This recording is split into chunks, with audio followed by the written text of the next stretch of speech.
Hello and welcome to MySecTV and our Tech and Sec Weekly. This is our Tuesday afternoon episode. We stream Tuesday afternoons and Fridays. My name is Chris Cubbage. I'm the Executive Editor with MySecurity Media. Today we're diving into RegTech, or Regulation Technology, and also Artificial Intelligence in Australia's AI strategy. We're going to be joined by Liam Hennessy, the Director with Gadens, the law firm. He's based in Queensland, but it's a national law firm. And they've released a BreachManager reporting platform for cybersecurity breaches, particularly for their clients as well. So it's interesting technology. We'll see how they're going to apply it as well. So we'll be joined by Liam first up. And then we're going to be joined once again and welcome Ron Gauci, the Chief Executive Officer with the Australian Information Industry Association. And the industry there is calling for at least a $250 million investment into Australia's AI strategy, a national strategy. So we'll get a bit of an update from Ron on how the AIIA is going and their recent call out to government. If you don't follow us, or in fact, while we do stream live, we should be on LinkedIn, Facebook, and on YouTube. So if you happen to be tuning in, let us know, press like. That way I know our channels are actually working. We cover on aerospace and space, defence and national security, cybersecurity and critical technology, and cities and infrastructure. As I mentioned, we should be streaming on our YouTube, LinkedIn, and Facebook channels. The main Facebook channel is the Asia Pacific Security Magazine, and then these will be also released as a Cybersecurity Weekly podcast. Today, I would imagine we'll go for close to the full hour, but at least 45 to 50 minutes. And Ron will tune in around about top of the hour, 4 o'clock. Last week, on Friday, we covered on IRAP and the new protected level for 6 clicks for government. There might be a bit of a segue here between 6 clicks and BreachManager with Gadens. And thank you to Anthony Stevens, the founder and CEO, for joining us once again. And then we crossed to, he was in Sydney, but we crossed to Mitsubishi Electric's renewal of their SCADA lineup with Iconics, and Dr. Habib Raymond, the director with Asia Pacific. And again, their SCADA systems was very interesting and aligns to our SCADA cybersecurity workshops that we're running. And another segue today, we're looking at artificial intelligence. We crossed last week also to Hong Kong, and Doug Wolfson, the director with financial crime compliance with LexisNexis Risk Solutions, and their use of AI and machine learning to combat animal trafficking and that advanced technology. So that is available. And then we crossed to Israel last Tuesday and looked at the Natanz atomic facility cyber attack or explosion, and spoke to Daniel Ehrenreich. And Daniel and MySecurity Media are running his cybersecurity SCADA and ICS cybersecurity workshops at the moment. Session 5 yesterday, session 6 this Thursday, so there's still time to tune in, and these sessions will be available by module as well on the MySecurity Marketplace shortly. There you are. So SCADA and ICS cybersecurity courses are now available and running till the end of next week. For the ASEAN region, we have our top women in security nominations, so please get them through. In fact, I haven't checked for a few days. I will check, but we should be over 50 or 60 nominations by now, I would imagine. And our latest podcast dealing with deep fakes and why 5G matters. So please check out the Cybersecurity Weekly podcast. As well as check out the Cyber Risk Leaders magazine. In fact, the podcast and the MySecurity TV episodes are available in this particular edition. And again, that's available on the marketplace. And thank you to our sponsors, RSA, their Secure ID Suite. Thanks, Nicholas. Good to see you with us. And I've got that's on YouTube. So thanks, Nicholas. So yeah, thanks to RSA, and then also the ALC cybersecurity certification courses as well. So if you're looking for a certified cybersecurity course, ALC are the ones to go to. And we mentioned IRAP previously. You need at least 2 of these to get into that IRAP assessment process, and well worth it. Our Cyber War series is supported. So if you want to support the channel, check those out at the MySecurity TV shop. And that is enough from me spinning through our introduction. So let me bring on RegTech, BreachManager. Let me start that again. Let me cover off on RegTech and BreachManager with Liam Hennessy. They're in Brisbane. Liam, thanks for joining us. Thanks for having me, Chris. Happy to be here. Very good. Director with Gadens, a national law firm. Is it just Australia, or is it international Gadens? Pretty large. Just a national law firm. Okay, so Australian law firm. Now, with a large range of affiliates around the world. Basically, you don't say no to a new client. In other words, doesn't matter where they are if they need to be represented. So this is really into. I don't think we've covered a lot on RegTech or RegTech, however you want to say it. Introduce us to BreachManager. It's good to see a law firm, one, being innovative. All companies now are digital companies. And the background to this, and we'll also cover off a little bit on the regulation environment and notifiable data breach legislation here in Australia, and the background. So introduce us to BreachManager, and then we'll sort of talk about the platform. Yeah, wonderful. Okay, I plan to share my screen. Okay, yep, here we go. Wonderful. So the essential concept behind the BreachManager is that it's designed for financial services institutions, so that's banks, that's super firms, that's insurers, all of which are subject to some really heavy regulation from ASIC, APRA, AUSTRAC, and the Privacy Commissioner. There's going to be about 7 different overlapping regimes as of October this year for those entities, and each one of them requires those firms to report if there has been a particular issue that falls within those regulatory frameworks.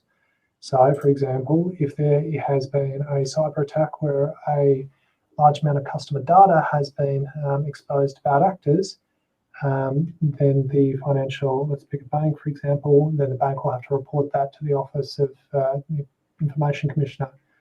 May also be, depending on how serious it is and what vulnerabilities were exploited, a matter to report to ASIC, the corporate regulator, or indeed APRA as the prudential regulator. I think what's critical about these regimes is that they overlap. There is a lot of interpretation applied to them. So,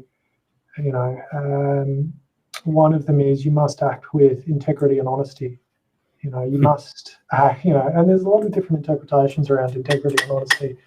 I guess due care, skill, and diligence is another one, which people will bring different interpretations to. That level of interpretation, combined with the fact that this has to be done within really quick timeframes, 24 hours for terrorism suspicions, 72 hours for anti-money laundering, 10 days for cyber attacks under an AFSL license, makes this a real pressure point for our financial institutions. So just to clarify on what it does cover, it's not just on cyber-related breaches, it's a regulation breach on its own?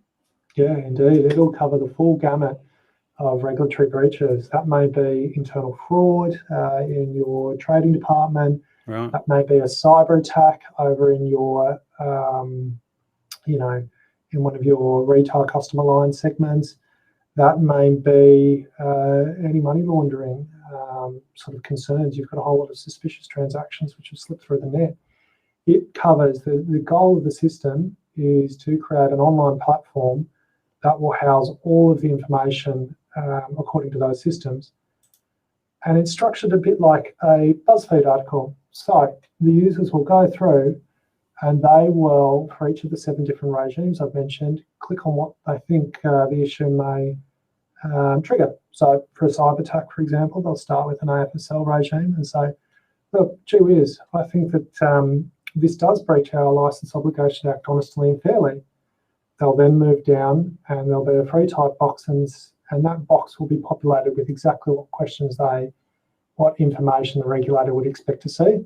So very quick, will take them about 5 or 6 minutes.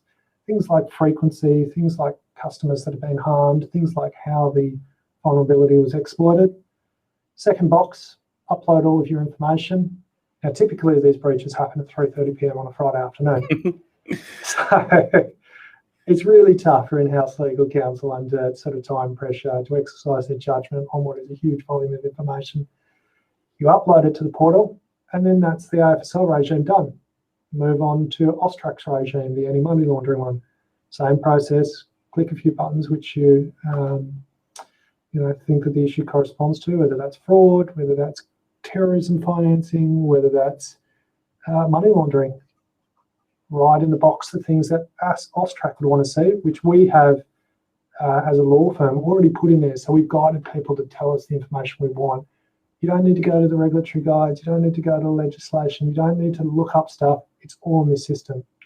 Attach the documents.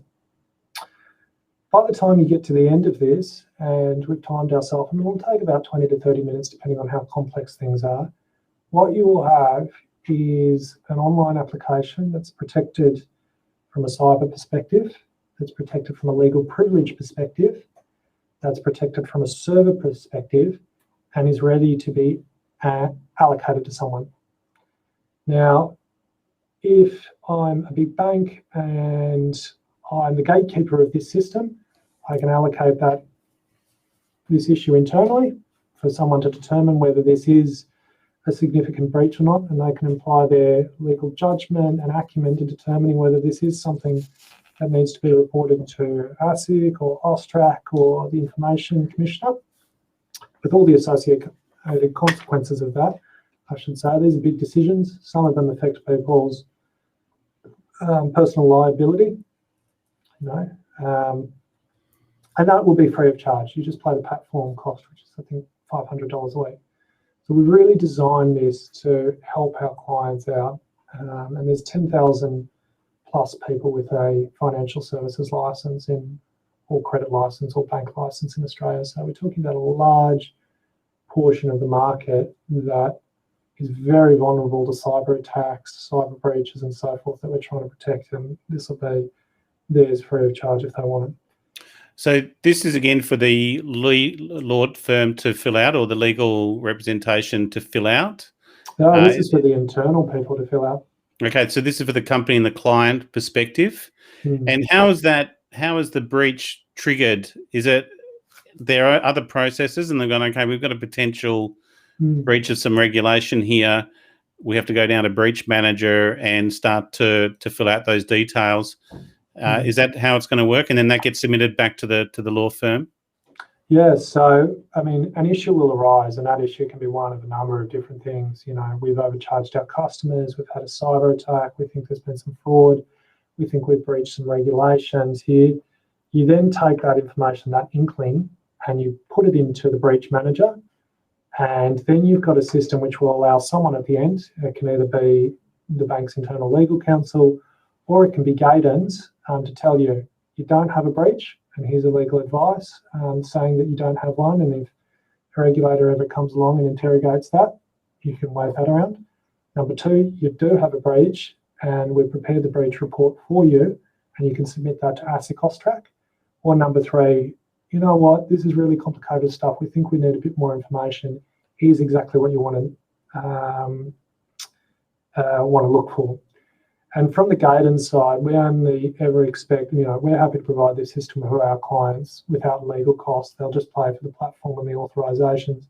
If they do decide to get us to do that advice for them, we'll charge them a relatively low fixed fee, because in my experience over the last 15 years, with legal spend, sometimes that can balloon out when you're trying to get to grips with what an issue is. So we thought that charging clients $14.50 for that advice and that breach report, if indeed it is a breach report, would allow general counsels, heads of compliance to say, do you know what? I've got someone who's handling this. I've got control of my legal spend. It's okay. Now, what is the plan with this? This has been live for about 3 days. It sounds like it's a bit of a sort of an online form, an online guide. And is there any smarts built into this? What if legislation changes, updates from the regulators, that changes the information? And also, potentially, is anyone else making a similar report, particularly if it's a cyber breach, how you might match that to other types of reports as well? Yeah, how much smarts is in this, or what's the roadmap for it? Yeah, I mean, it's really good questions. In terms of the smarts in this, one of the important thing is, the time frames. If you report a breach outside the 10-day time frame, you can be up for very large, millions of dollars of fines. So I guess the first piece of tech in here is the fact that it's completely auditable. It'll send text messages out if we're counting down the time to the lawyers, the internal people. It'll be able to be interrogated after the fact. In terms of the legislation and law changes, that's on Gadens. This system is going to be 100% up to date with the law. And we will, because this is our name and this is our brand here, we'll make sure whoever jumps into this system is at the cutting edge of regulatory practice. In October of this year, ASIC's overhauling its breach reporting regime. So we will be updating this system then in order to respond to those legislative changes. Have you had any comments or feedback from the regulators as well? We no official comment. I haven't. Look, I think without naming names, anyone, the feedback that we've had is anything that helps the regulated population to identify breaches and to transmit that through to the regulator in a format that they want to see is a good thing for them. We'll be preparing, when we're asked to, these breach reports in a way that, the regulator can say, you've really thought about this, you've really given me what I need. And they're appreciative of that. And can you submit it sort of halfway through? As you say, you've got a time frame there, like a notifiable data breach, you've got 72 hours, but you might be still investigating what is going on, so you can sort of fill out half of the form and at least submit that, not just to the law firm, but start to feed that information through in a consistent way and build almost like a living document that gets built up over time. Is that a tool that it can be used for as well? Yes, indeed. I mean, this is a wonderful, I don't want to use the term black box, but this is protected from our cyber, from a privilege point of view, because ultimately you're putting information in here for a legal assessment. And you'll be then able to take out what further information gets transmitted back and forth through here to update the regulators later on if you need to do that. I mentioned the changes coming in October of this year. One of the differences that's going to generate is that you have to not only notify if you do have a significant breach, you have to notify when you start an investigation. So yeah, right, exactly. Yeah, we're going to build that functionality in. So I'm just going to... Is there any interest from the regulators to have access to it? Is that a possible? Although you've got the gap between legal professional privilege and what the regulators will want to know, and I take it once they use this platform, LLP applies straight away anyway, correct? So they are Indeed. protected in what they start putting in. Indeed it does, and that's really important. I mean, privilege is a fundamental right of all clients, and you have to be able to have those open and frank discussions with your lawyers and to, take the different legal views on things and, have robust discussions about, whether it does meet the threshold. I mentioned before that one of the mandatory reporting thresholds is predicated on the word integrity. Now, say you, Chris, are accountable people, the senior executives of the bank who are personally liable have to act in integrity in their day-to-day. Say you're the head of tech at one of the big banks and you're a wonderful executive at one of the big banks and you perform your role in a stellar fashion. However, you cheat on your public transport fares and you never pay anything using the Sydney train station and you rack up a $20,000 debt at Wynyard. I'm not suggesting you do this, but for I've only had a sake, caution. That's all. For argument's sake, is that a breach of integrity such that we should report it to the regulators? Now, there'll be differing views on that. Some people will say, well, no, hold on, this isn't part of your day job. Other people will say, well, integrity goes beyond your day job. It's those types of discussions that, we need to have openly and frankly behind, privilege, and then whatever the outworking of it is goes to the regulator or not, as the case may be. Yeah, look, from a compliance, governance and integrity viewpoint, I can definitely see the advantages of this. And I think directors need to be pretty careful as well, because once that form starts to get filled out, it's a bit of a timestamp on the knowledge of whether an investigation started or a breach has occurred. So you better not be off selling shares after that. If it's that type of circumstance as well, they've got to be a bit careful on what's being provided, despite the legal professional privilege.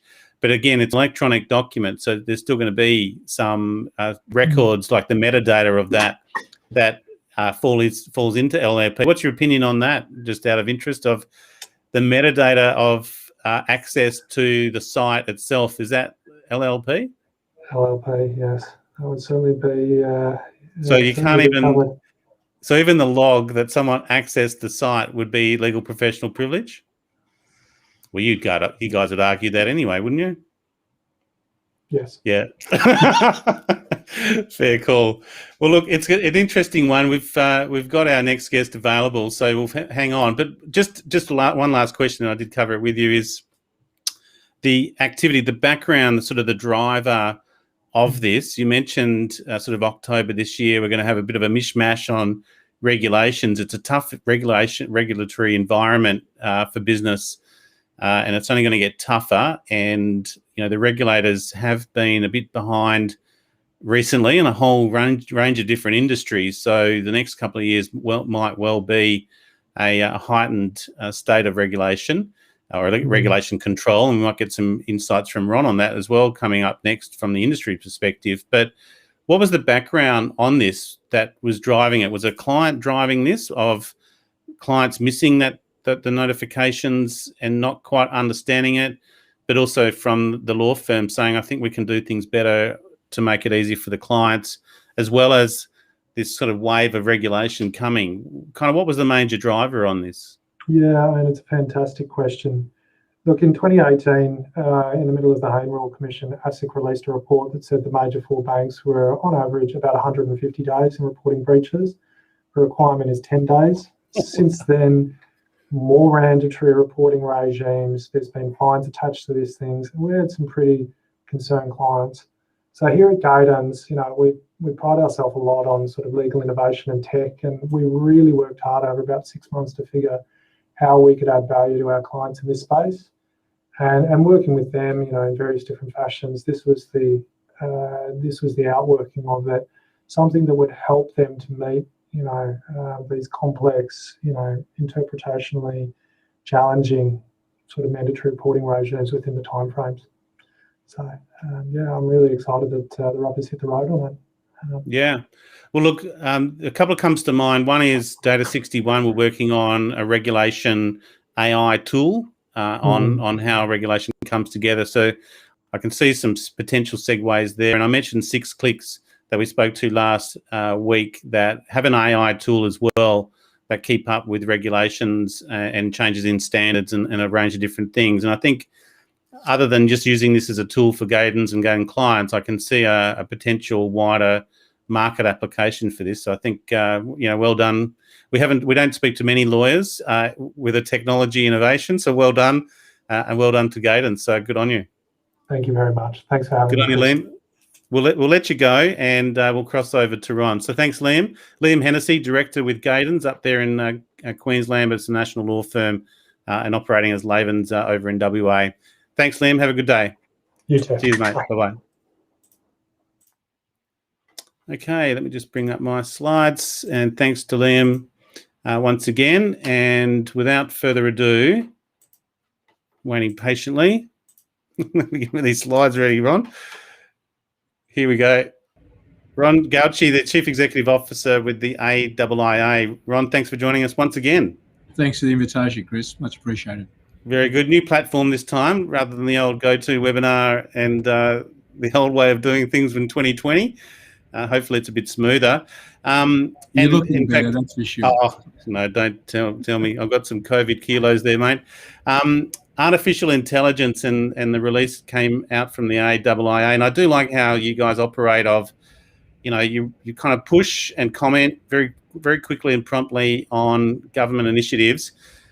Yeah, maybe if you can give us an update or background from the release that came out. You're calling for a $250 million, $250 million investment into the national AI strategy. What's the background to this? Yeah, and you're right. We are calling for a significant allocation in the May federal budget. And the premise is that we believe our key primary industries are exposed when we look at the level of investment being made in AI offshore. And we're talking about billions of dollars of investment across Europe and Asia and in our region. And that means that our primary industries are at risk of becoming uncompetitive and probably unattractive globally. And our concern is that we'll become a country of consumers rather than producers. And it's a pity because Australia has a recognised leadership position and expertise in AI. And the current investments across federal and state governments have been targeted towards research in a small bits and pieces fashion, and it's fragmented without any actual commercialisation agenda. And the investment level is still well below global standards, as they say, and without conversion of research investments to a commercialisation of our AI industry, I think we will find that our primary industries will become uncompetitive. That'll have an impact on our economy, employment, and so forth. So that's a real issue for us. All of the research, all of the papers around this have suggested that if we get the AI investment right, this could be an additional 255, at worst, a $255 billion economy revenue injection over the next 15 to 20 years. So it's not insignificant. The returns are great if we do this correctly. Well, New South Wales have come out with an AI strategy. I take it there is no existing national AI strategy, is there? No, not per se. What we're seeing this is a first. Yes, and we are seeing fragmented strategies. So you mentioned New South Wales. Victoria has one, Western Australia and South Australia has that as part of its high-tech strategy, and Queensland has instigated an AI hub as well. But what we're seeing is it's quite a fragmented approach. Yeah. And this should be a national play. Okay, so there's a couple of things. In one, we should refer back to the AIIA's digitalisation strategy. I think that was early last year that came out. I'm seeing that fragmentation is really, it's troubling me because you can't keep up and everyone's off running around doing their own thing. And it's difficult to, without an overarching national strategy, just on, a national strategy on all things, let alone just a national AI strategy. And then how does that feed into all the other strategies? And if you do that policy and strategy work, it gets difficult. If they've got too many strategies, you can't intertwine them. One of the questions I had is, do we need is this going to fit into the national digital economy strategy? Is it part of that? What's the link? They do, Chris. They work hand in hand, no question, right? And as I think you're asking with your question, is that for me, it's as simple as the sum of the parts will make greater the whole if we actually bring that all together, let alone have a united strategy. But currently we see small and relatively insignificant investments being made in a disjointed way across a variety of industries, across various state governments, and even across private enterprise. And it's typically in areas of research and early stage development. What we're saying is, and we think there's been around 100-odd million being invested in research. For this to turn into that potential $255 billion industry, we need to actually commercialise those assets. So we believe that we should be aggregating our resources, commercialising our assets, and creating new globally competitive markets, leveraging our domestic primary industries. What do you think it looks like? What do you think on the ground that will look like? Is it really matching the industry to the research or accelerating that research out to be commercialised? And what are your members saying? Obviously, this is member driven as well, and you've got some big players in that market. How do you think it needs to be brought together? What would be the key things you'd be looking for? Well, I think it's a combination of all the above. I think it's taking what each of the states are currently doing in a smaller way and bringing those together for the collective resourcing of what our industry has to offer. We've got incredible organisations, both small to medium enterprises doing great things in AI, as well as larger organisations as well. We believe that by bringing us together as a national interest, and we as AIIA believe we can drive that as an independent organisation, independent of brands, independent of government influence, if you like, bring together the skills agenda, understand what the skills requirement is going to be in the demand, and bring and work with other industry associations across our primary industries to create globally competitive industries powered by the innovation technology that's available. And I think, therefore, as I say, we can become leaders in this space. We can retain our skills and our IP, if not actually attract new skills and new IP. But what I think the mechanics of the way we would like to see it work is that we believe you need to understand where the winners are, give them the support necessary, and it's not just about giving them seed capital and the likes. It's about skills, it's about understanding markets, it's about networks, it's about a whole lot of different things. And unless you have a national strategy and you have a clear strategy, then we won't ever realise that potential, Chris.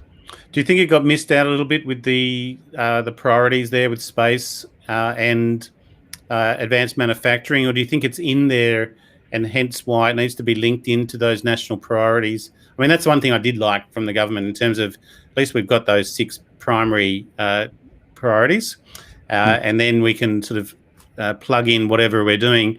Because I was going to say, where is Australia's sort of low-hanging fruit in this? Because it's quite a large area. AI can be applied to all industries. Is it going to be, do you think, industry-focused and get into our sort of niche areas?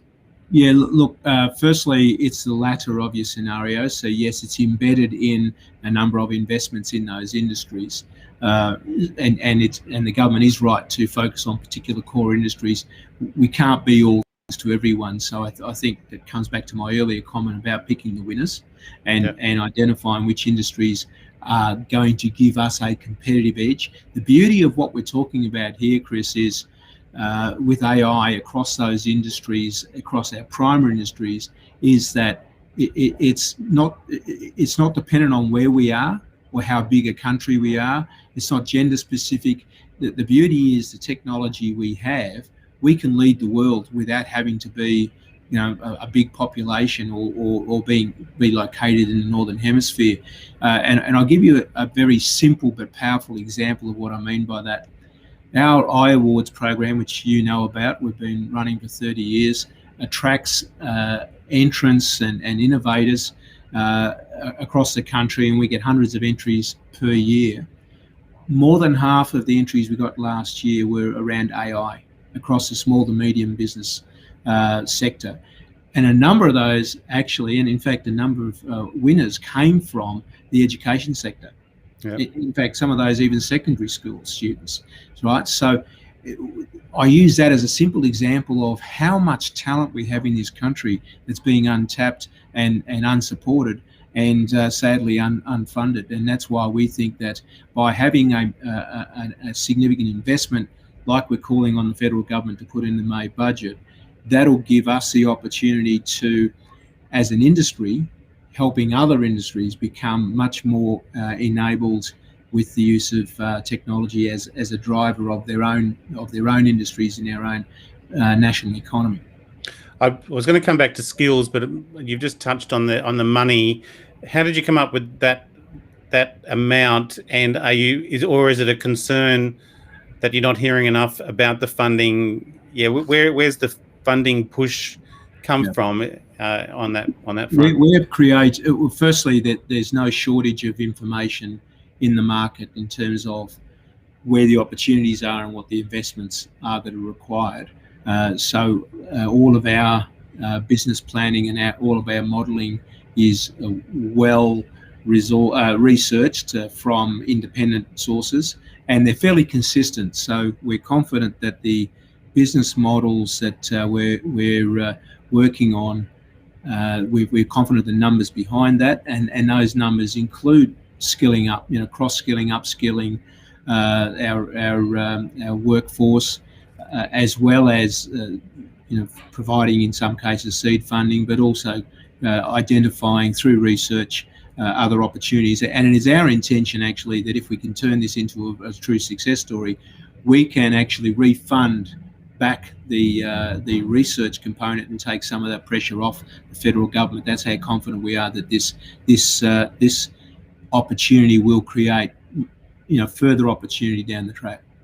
And the duration of a strategy like this as well, that time frame, sort of the national cybersecurity strategies are around that 3 to 4 year period, and most strategies are of that.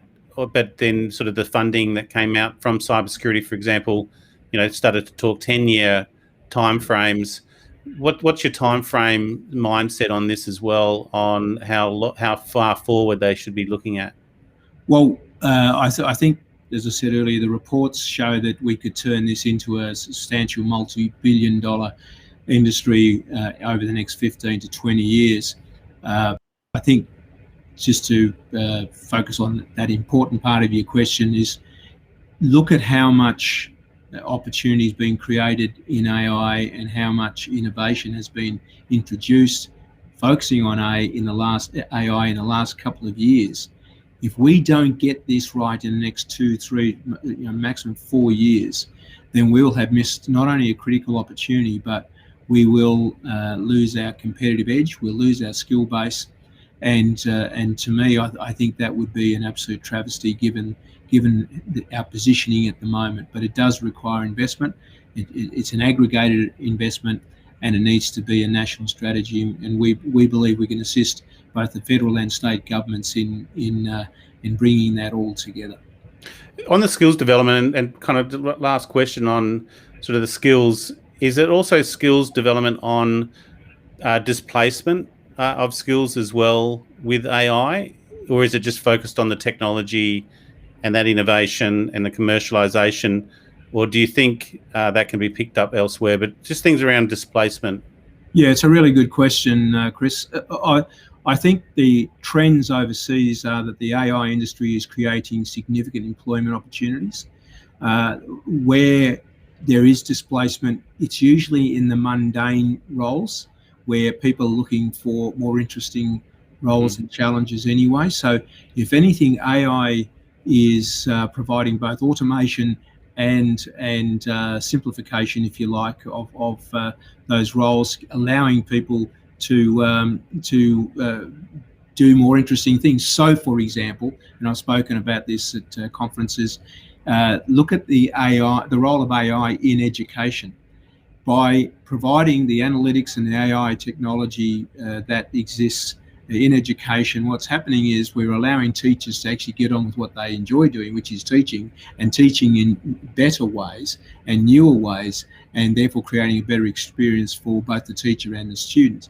And I could say the same in health, and I could say the same in agriculture. So really what we're seeing is that AI technology can actually provide significant benefits and a much better experience. So I don't see it as displacement. I think if anything, it's more replacement, if you like, of mundane to interesting. Yep, absolutely. It's a good segue from, we spoke to AMTAR, the Australian Mobile Telecommunications Association, last week on 5G and, AI, 5G, and there's a whole bunch of others coming through. It is definitely a priority area in terms of the technology. It's potentially also a one-off opportunity, as you say. If we don't get it right, this decade is going to be a wild ride as it is.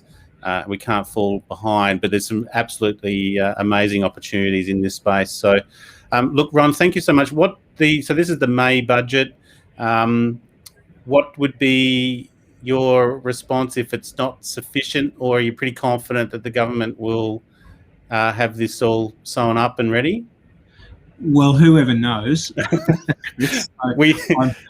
not about to put my job on the line on it and make a prediction, but I think, in answer to your question, we as an association has worked very closely with the federal and, in fact, state governments.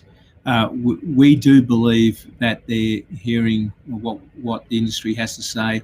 And I also think that we've seen responses from the federal and state governments, particularly the COVID white paper that we presented midway through last year, has resulted in some significant changes, including the appointments of digital ministers around the country responding to that. If I look at around the Prime Minister's cabinet now, we have 6, 7, maybe 8 ministers who have had exposure to our portfolio that understand the opportunities that information technology can present to other industries, and our job is to work with those industries to make sure that they do understand the opportunities that innovation technology can bring for them to be globally competitive, creating employment opportunities, all for the good of our national economy. Very well put, and very diplomatic too. I like it. We did do a cybersecurity panel late last year, expecting a cybersecurity minister, and then it didn't happen. But I'm sure, as you just mentioned, how that cabinet is stacked, digital and AI should be up the top. So it'll be an interesting one to watch. Any calls to action for your members, Ron, or what you'd like to push out other than this one for AI and sufficient spending? I just think we are far more effective when we are with one voice, using the same language, delivering the same message, Chris. So these opportunities that you present with your program here is terrific for us, because we are able to deliver that message, and hopefully it resonates with your viewers. Beautiful. Well, look, Ron Gauci, the CEO of the Australian Information Industry Association, or the AIIA, thank you very much for joining us. I think this is our 3rd or 4th time to have both yourself. We had your operations officer on before as well. So let's fingers crossed for the Australia's national AI strategy. Ron, thank you very much. I'll let you go, and I do appreciate your time. Thanks, Chris. Appreciate it. Enjoy your day. Cheers. Okay, very good. Just slightly, we're about 45 minutes today. Let me just finish off as we do with our report of the day. Overselling the SCADA workshops. If you're in SCADA, that's OT and IT, and for cybersecurity. And again, everything we've been covering off, we talked about AI just then, and then OT, and with the 5G coming through, cybersecurity will be in all of these. If any industry is applying AI, it's the cybersecurity sector as well, with behavioural analytics and the like. So just on my report of the day, and this kind of covers off a little bit on that too, this is Checkpoint's mobile security report, and their key findings from their latest Mobile Security Report 2021, Insights on Emerging Mobile Threats. That one on the bottom left, in fact, let me just pop that up so you can read it. 60% mobile workforce population forecast. So 60% of the US population by 2024 will be mobile workers, up by about 18 million or so, nearly 20 million in the next 2 to 3 years. Key findings, number one, COVID-19 is the new app attack premise. So if you're on your mobile app, make sure you are using trusted apps for your COVID-19. Ransomware has gone mobile, and in the case of Lucy, a malware as a service botnet and dropper for Android devices. Number three, mobile devices are inherently vulnerable, as uncovered by Achilles, a Checkpoint research, where it noted that over 400 vulnerable pieces of code were found within a Qualcomm DSP chip. And the significance of this cannot be understated, with Qualcomm providing chips for over 40% of the mobile phone market. Number four, mobile device management is a powerful new attack vector. Cerberus malware variant that infected over 75% of one company's devices via its corporate-owned MDM. And the last one there, number five, major threat groups are focusing on mobile, conducting elaborate and sophisticated targeted attacks, improving their mobile arsenal with capabilities that have yet to be seen on mobile. And it's one of the key aspects of iOS. If they get into that, we're all in trouble, or most of us are if you're not using Android. So that's it from us today on the MySecurity Marketplace and MySecurity TV. Get out to your latest Cyber Risk Leaders magazine, some 20-odd articles, and trying to get you over to visit the MySecTV.shop and support the channel with our Cyber War series. So thank you very much. Have a great day. We'll be back on Friday morning on our Friday morning episode. Enjoy your day.